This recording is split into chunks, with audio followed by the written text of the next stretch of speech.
At this point, we can summarize the evidence for a gravitational collapse and compare it with the one for controlled demolitions.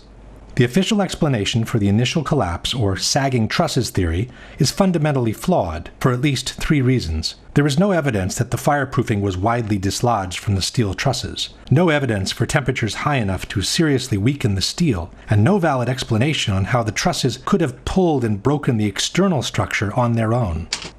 At the same time, the initial collapse is fully compatible with a controlled demolition. The official explanation for the total collapse of the Twin Towers does not exist, nor was a scientific calculation ever attempted by NIST, as they have repeatedly acknowledged. At the same time, the full collapse of the buildings is fully compatible with a controlled demolition. The vertical acceleration of the upper sections to near free-fall speed makes it impossible to explain the collapses by gravitation only, without violating at least 2 fundamental laws of physics. At the same time, the near free-fall acceleration achieved by the collapsing towers is fully compatible with a controlled demolition. The amount of witnesses who reported powerful explosions and the ensuing devastation in the Twin Towers is overwhelming. Such explosions cannot be explained by jet fuel alone, while they are fully compatible with a controlled demolition. The squibs observed 30 and 40 floors below the level of collapse cannot be explained by the air pressure in a gravitational collapse. At the same time, squibs are the typical signature of controlled demolitions. Not all the diagonal cuts and V-cuts observed on the columns at ground zero can be explained by the removal operations. At the same time, these kind of cuts are another typical signature of controlled demolitions.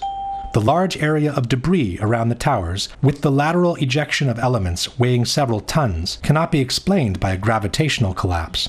At the same time, these ejections are fully compatible with the use of powerful explosives. The long-lasting fires, the extreme temperatures under the rubble, the incandescent beams extracted during the cleanup, the high degree of deformation of massive steel beams, the molten steel and molten concrete observed and found at ground zero cannot be explained by jet fuel alone, nor by regular office fires. Highly effective destructive devices capable of developing extremely high temperatures must have been used as part of a controlled demolition. The almost complete pulverization of the contents of both towers, from the concrete floors to the office furnishings to the actual vaporization of victims' bodies, cannot be explained by a simple gravitational collapse. At the same time, these results are fully compatible with the presence of powerful explosives, such as those used in controlled demolitions.